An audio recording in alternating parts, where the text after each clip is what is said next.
Good morning, everyone. I have Simon, which is a very special guest here today. I've known Simon for a couple of years now, but we've only just really reconnected and engaged, but we're very much like-minded in so many levels. I'd like to throw it over to you, Simon, to introduce yourself a little bit more. Hi, my name is Simon Smith. I run my own leadership training and development company, Southern Cross Coaching and Development, which is sort of part of who I am as well. I have had quite an interesting and eclectic background. I'll start from the beginning because that's sort of an important part of my journey.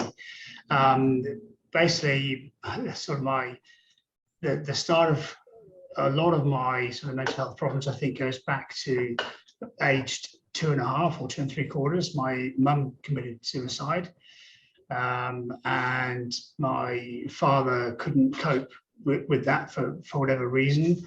Apparently, he was having an affair with somebody at work. I don't know if that's all true or not, but anyway, the bottom line is that he left me with the next door neighbours who had just moved in 6 weeks ago. So he then went to the other end of the country, basically, with this woman that he was seeing. She didn't want me, she wanted kids of her own. So he sort of left me with the neighbours, and I sort of grew up in that household. They very kindly fostered me and then adopted me. It was an interesting journey in the fact that although I look back now, and I'll talk about more, this is part of how I sort of got out of a lot of my depression, was viewing this with a different lens. But at the time, it was a very unhappy childhood. They had a sister, my sister, a child of their own. I was treated very differently, but to her, she had the love and affection. I was pushed and beaten as the boy in the household. So I never felt good enough, never felt part of the family. I've been rejected by the mother and my father, somebody else. So all of these things were going on. And I sort of took those things and used them positively, and it made me very successful. I was an officer in the British Air Force for 10 years. I spent 5 years traveling around the world, being a scuba diving instructor and an underwater videographer, a whole range of things, and quite a successful career moving forward. And then about 18 years ago, when I emigrated to Australia, I suddenly found myself in a very deep and dark place, and it was complete surprise.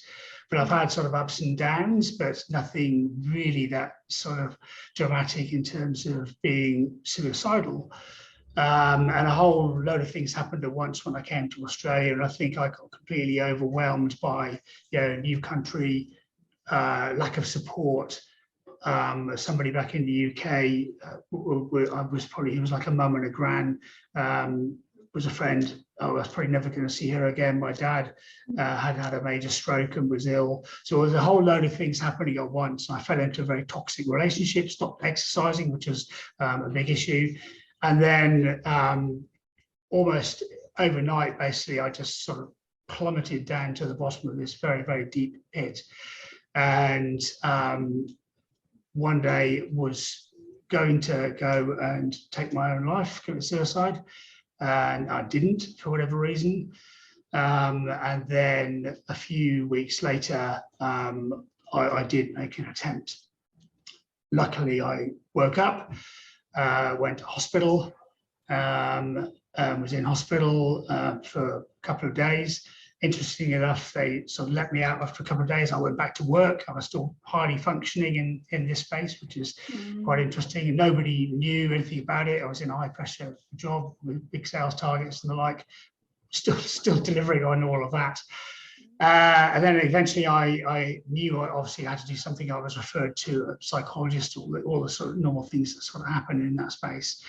And I eventually resigned from the role I was in, got out of a toxic relationship that I was in. And basically my way out of that, I was on antidepressants, obviously, and I saw one psychologist who was pretty much a waste of time, basically, really didn't help in any way, shape or form, not constructive at all.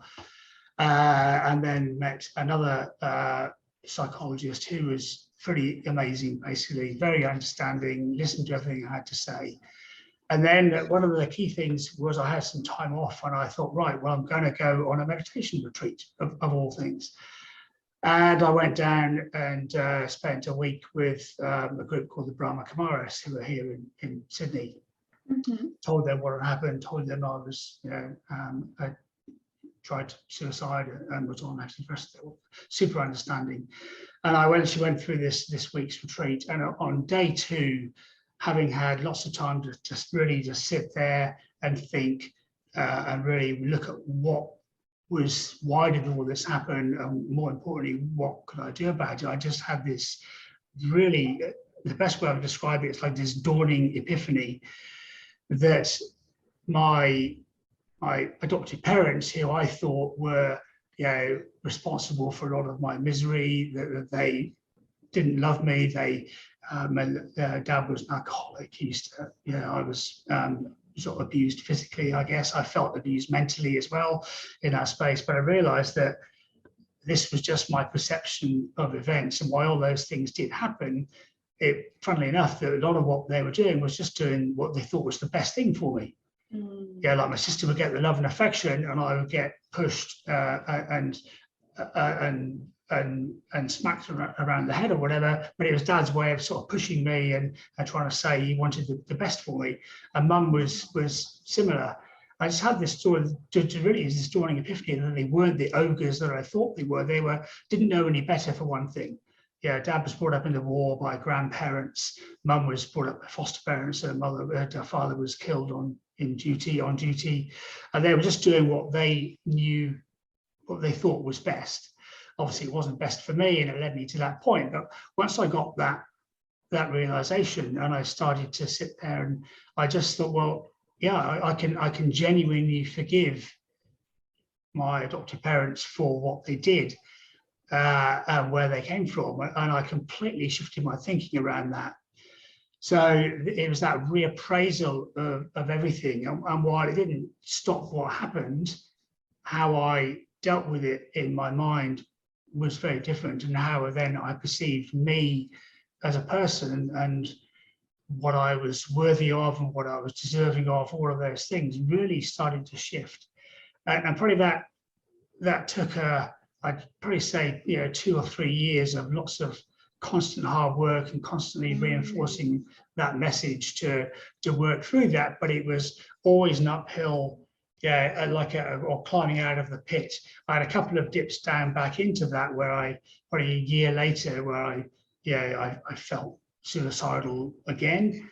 But overall that was a dip, and I carried on going out of that. And I'd probably say it took 3 years or so, 3 or 4 years of lots of hard work, but staying on that track of reappraising what had happened to me and working through that, and then started thinking about, well, who am I as a person? What do I stand for? Really started to make a big difference. And I looked at what lived inside of me, what were my key values, what did I believe in, what did I want to stand, what did I stand for? I really looked to my own values, my own ethics. What are the behaviours that I need to demonstrate around some of those things to make me be me and stand in that place? And they're the things that really sort of turned me around and helped me really realise my value and my worth. And literally since then, I've never looked back. I mean, I think doing what I do in the people development space, I have fantastic purpose. Running my company, doing leadership development, looking after people and teams. My mission is to make the world a better place through better leadership. So that always keeps me going, gets me out of bed in the mornings, no matter how difficult running a small business is. And it has been very up and down, and COVID doesn't help that. But because I've got that sense of purpose, and I'm happy with who I am, and that's what I do, and that is my mission in life. Then that really keeps me going. I really, honestly, I can say I've never looked back. And part of that, getting through it, I've also been sharing my story. The more I've talked about things, the more I've found people who have also gone, well, I went through that. And I went through an interview once with for Owner Manager of the Year for the Australian Institute of Management, and I had a panel of 3 people, one of whom was a self-made multi-millionaire multiple times over. And one of the questions I got asked on the panel was by one of the CEO of a very large company. She said, "What's the hardest thing you've ever had to do in your life, Simon?" I said, "Well, that's a really interesting question. Do you want me to be personal or professional?" And she said, "Well, your choice." I said, "Well, to be honest, it was climbing out of being suicidally depressed." And she went, "Wow." I didn't tell the whole story. I just told a bit of the story. And then after that interview, the self-made multimillionaire contacted me. He said, "Can I pick your brains if you don't mind?" I said, "No, no." He said, "Well, look, I'm in a dark space at the moment. And I'd like to talk to you about how you got out of that space." So I spent some time with him, and some coffees and some beers, and that sort of helped him through. So that sort of made me more confident and open about sharing my story. I mean, I went through a lot of shame about it and didn't want to share it. I felt, a lot of shame about what had happened, and it was very difficult to start sharing. It's taken me a long time to get to this point, to be able to be this open about it and sharing this publicly. This is the first time I'm doing this. And I met Ali 2 years ago when I was speaking somewhere, and sort of connected. Again, it's sort of evolved. It's taken me at least a couple of years to get to this point, to be able to be open enough to feel confident enough to share it and not feel bad about it. And so here I am, and I'm here because I'm Blank and Ali made I just connected with what you do and what you're about. And I think, well, if I'm going to really help people, then I think I've got to share my story and be open with that and help other people get through it. So I'm hoping by sharing this that this is what I can do. Yeah, here right now in my heart, I am celebrating you. Because I mean, it's a fantastic thing that this you are really raw. You're sharing your story. That I feel like kindred pathways in a way. I 100% agree. Finding the voice to share our stories, you will find that it can contribute with ripple effects to help others. And I really resonate something that you've mentioned there, that it does take guts and courage to find a point to be brave enough to share it, because I resonate as well with shame and confusion, and also finding the right platforms or right opportunities. Because what I've noticed is there will be some times where you are surrounded by your tribe that absolutely will understand the essence of how challenging it could be, and then there might be other forums where we need to be a bit more professional in terms of what is it that they're wanting to showcase, and how far do we go. But one of the things I just wanted to share with you is mental health statistics do say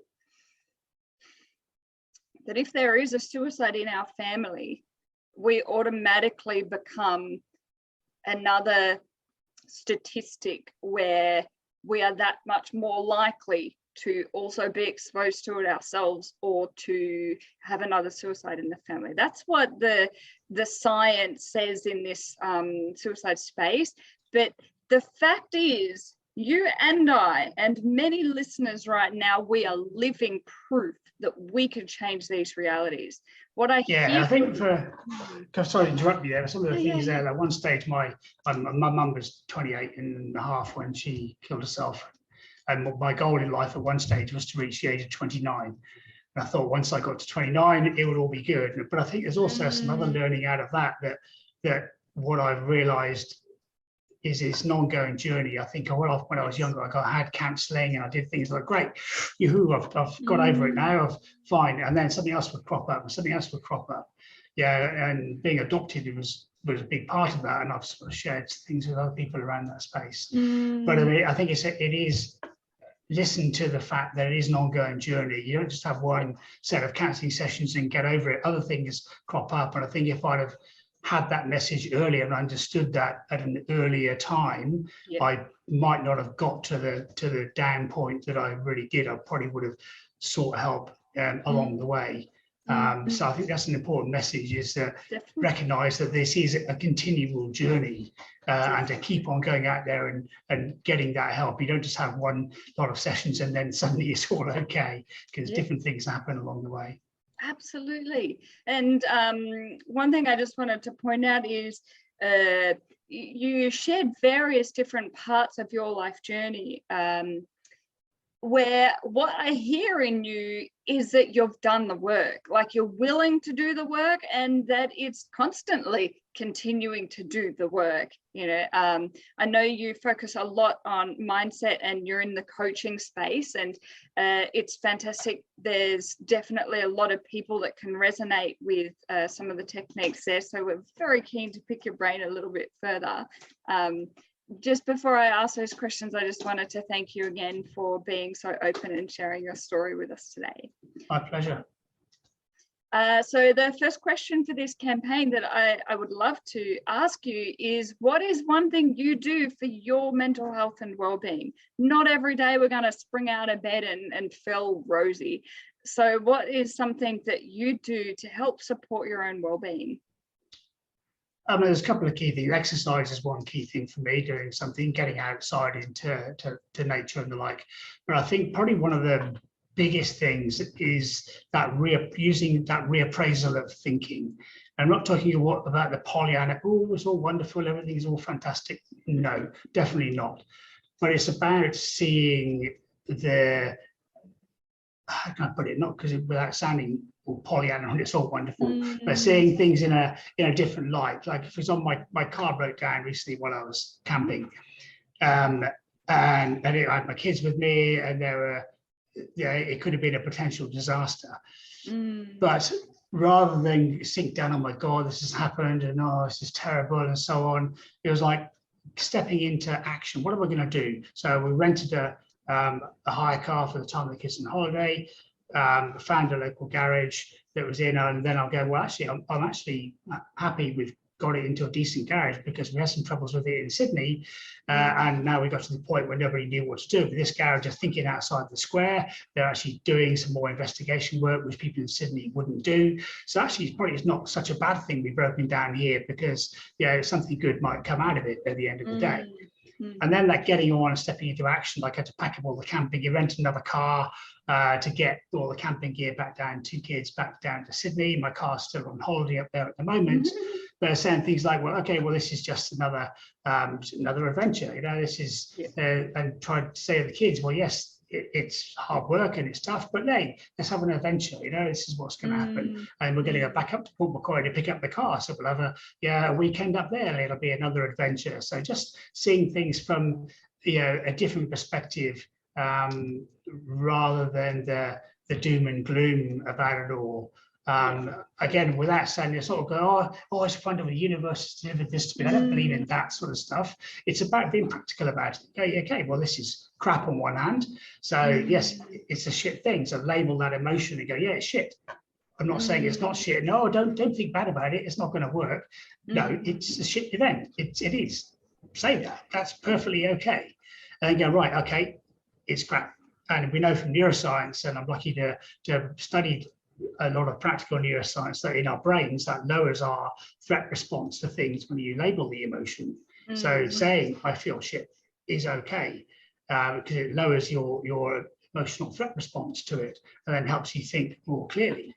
So labeling it and then going, okay, well, what am I going to do? What's a different way of looking at this is a key thing. And that's certainly that, looking at a different way of looking at my childhood, while a lot of the stuff was shit, it was not nice. On the other hand, though, you can see, well, actually, I'm the one that's now living in Australia with a different life and running my own company, and my adopted sister, who wasn't pushed and had all the love and affection I thought was the more fortunate one, is still living in the same village that we grew up in. Now, she's very happy with that. I'm not saying one's better than the other. I'm just saying that, seeing things from a different perspective and going, well, actually, I'm in a pretty good space here. And none of that stuff would have happened unless all those things had happened to me as a kid, and here I am. So it's not about not saying, oh, this stuff doesn't matter, because it does matter, and it was crap, and it was I was quite miserable at times growing up as a kid. But now I'm saying, well, okay, I can't change those things, but I can see them in a slightly different perspective. I acknowledge they're crap, but I can look at the good stuff. And I look at all the good things my dad taught me and showed me, and some of the values I know he did have, and I can take on and teach my kids. And also, what can I learn that I can now bring into my children? I've got a 9-year-old and an 11-year-old, and trying to teach them that different way of thinking about stuff as well. So I think it's a combination of that. Label what's going on for you, accept that it is crap, and then okay, well, what's a different way of looking at this? And then also taking some action. Doing something is very, very empowering, even no matter how small a step is a step. And I think that's they're really critical things that people can do. Yeah, I like it. It's as if it's a tool that's a mini action plan that drives people into action, right? Because you've got some practical steps there that ends with action. But so important right now, given COVID and how many things are out of our control, there are a lot of beautiful silver linings that have happened, but we have to hunt for them sometimes, or just label that, yes, it is shit. There's nothing wrong with that. That's perfectly okay, because what you say is, oh, well, no, it's not really shit. It's okay. Actually, it's not, no, because that makes your threat state in your brain worse. And then that just buries it down and drives it down deeper. So we know from putting people on fMRIs and seeing what happens in their brains when they label the emotion, and we do it in coaching, in training. Acknowledge it, it's okay, but then acknowledge it and then start to go, well, okay, what can I do? How can I move forward with this? What's a different way of thinking about this? And that's the key step that you to take moving on, as hard as that is. Yeah, and it's not toxic positivity. You're talking about a complete different thing. Exactly that. Because there's nothing worse than that. Just one insight I want to reflect on that you have raised in sharing that is, in the personal development world, one thing that I've noticed come up time and time again is, despite whatever crap, I'm just going to use that word, could possibly have happened to us in our past, because that's the past. We are now in the present, and in the present we can make choices. But there can be a beautiful gift left in that past, because it's like what you were sharing is, because you had some of those experiences, you now have a hunger for life and a purpose to give back and contribute to other people. You now live here in Australia. So it's this ripple of effect of this hunger and drive, which is a gift that we have, if that makes sense. And also different skills out of that. Like, I learned to be very emotionally intelligent when I was a child, because one, I didn't want to get beaten by my dad, and two, I didn't want to be rejected. I wanted approval. I wanted to be loved. I wanted somebody to like me. So I learned how to be emotionally intelligent with all of that stuff, so I would be accepted and liked and not rejected. Now, obviously, that can go too far the other way, but now they've also given me great skills now that I can share with other people through my work, but also makes me a good coach. It makes me a good partner, makes me a good father. So seeing that, well, okay, yes, while there are some shit things that happened to get to me this point, I can now use those skills positively in my life, and not for my life and other people's lives around me. Yeah, for sure. And I just wanted to point out that it is a wonderful gift that you're now utilizing, and not all the time do people take some of these choices, but it's very powerful that despite all of that initial upbringing, you are here now making these choices to continue forward in such a beautiful way to contribute back. So well done. It's hard to make those choices sometimes, I think, because it's hard to think, well, I do have control over my choices, and that can be difficult and quite confronting. But when you do face that, then it's very empowering as well. Definitely, for sure. My second question to you is, what is a message of hope you may have for someone? Because what I've noticed is, given COVID pandemic, there's been an increase of anxiety, uncertainty. Some people may not have ever experienced mental health issues before, and for the first time, these whirlwinds are hitting them. Is there any insights or messages you would like to leave for someone who may be experiencing that right now? What do you think they may need to hear if you had a choice to talk to them? I think go and talk to somebody about it. I think that's the key thing. I mean, it's all very natural. All these things are extremely natural, and I think we don't realize that sometimes. We keep it bottled up inside us for a number of reasons, whatever that may be, for fear of being rejected, fear of feeling shameful about it, think people are going to judge me for it. But once you do start talking to somebody about it, even a little bit, you find that other people start to go, oh yeah, I'm feeling similarly. And then it opens up a conversation. So I'd say, yeah, talk about it, start talking about it, put some feelers out there, and then there is a way forward. I mean, I've been to the depths of, I'm lucky to be here in the grand scheme of things in terms of my attempt didn't work. But since then, I've made some, choices to get out of that. So you can get out of it, and I'm living proof of that. I have climbed out of that, and I've never looked back. So this is somebody talking from a real practical place. You can get out of that. One of the key things, though, talk about it with people. Is I think really the first step. Be that EAP, be that a counsellor, be that a friend, even a stranger. And the strangers are sometimes better to talk to because they're less judgmental, and you've got less. There's no comeback in some ways, but you'd be surprised. For sure. One of those stigmas that I'm hearing right now is also that I don't want to be a burden on anyone, and breaks my heart to hear that, because I would rather have this conversation with you today now than for you to feel like you can't talk to me because I would be burdened by what you have to say. What you were saying about sometimes even a stranger can be a fantastic outlet if you do feel that barrier of not wanting to talk to close loved ones, etc. A lot of the crisis lines literally have been there as an opportunity to get it out of your system, to chat to someone. Exactly. When I qualified as a lifeline counsellor and done a fair bit of time, I don't do it now. I don't have time, unfortunately, but I did a lot of time on the phones. And just having somebody to talk to. I mean, there's people like me on the end of the phone at Lifeline. So pick up the phone and call them. I wasn't really aware of these things. They weren't that well promoted when I was going through it at the time. So I think, there are resources out there, and it's okay to pick up the phone. When people on Lifeline are definitely going to be very open to hearing you. They're not going to be judgmental. They're there for exactly that reason. For sure.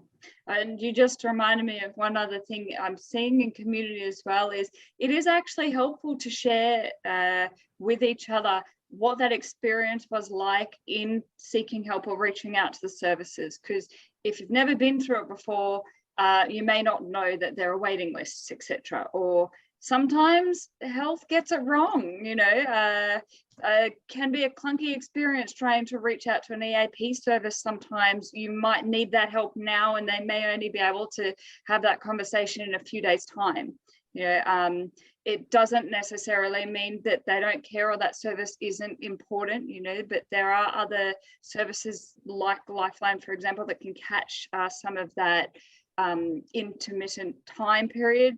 But even some of the crisis lines I've been hearing do have waiting lists, or you may accidentally be cut off, but we have to be tenacity when it comes to just keep on calling, keep on connecting. As hard as it may be, it is a way through. Yeah, and that's part of that reappraisal as well, is that you didn't get cut off because you weren't important. It is sort of just is what it is. These things sometimes happen. Although I've never had that experience, but it can. My last question to you is just to see if you have any further insights.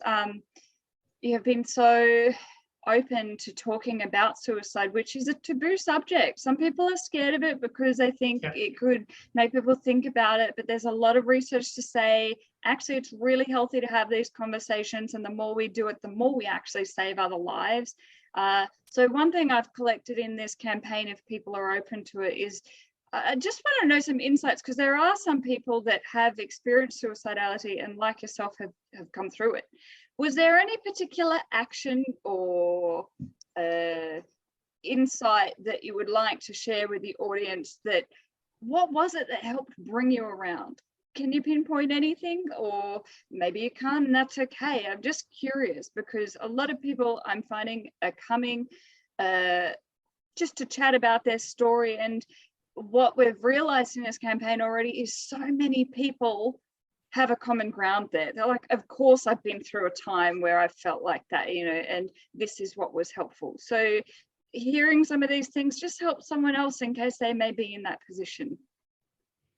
Well, I think, like I said before, taking time to stop and think about it. And I'm not advocating people go on a meditation retreat per se, but I think it's one of the first times I actually really stopped and thought about what was going on for me, and allowed myself that time and space to do that. And if I hadn't have done that, and maybe I'd have got there with counselling, but I don't know.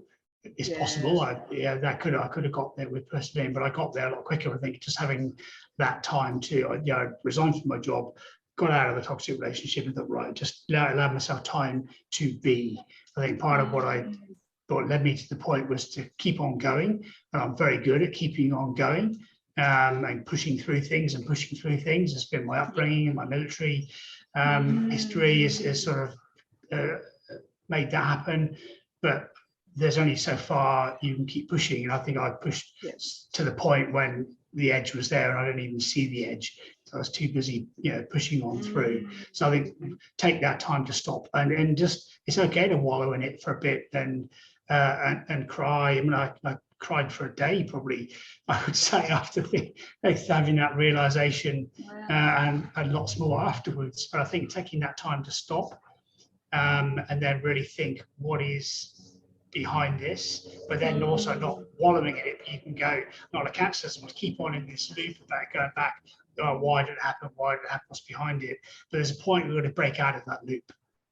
Yes, why, understanding why it's great, but you've got to go, okay, well, what am I going to do to break out of this? What action am I going to take to move forward with this? What's one small step I can take to do this, even a tiny step? Because wallowing around in that loop doesn't help anybody.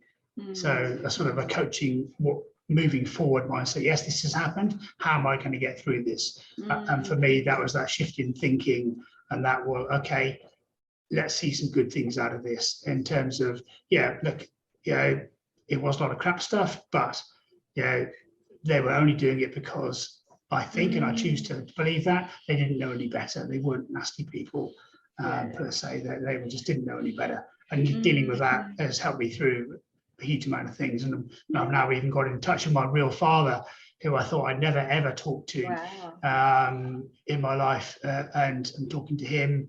I've met up with my half brother, half sister.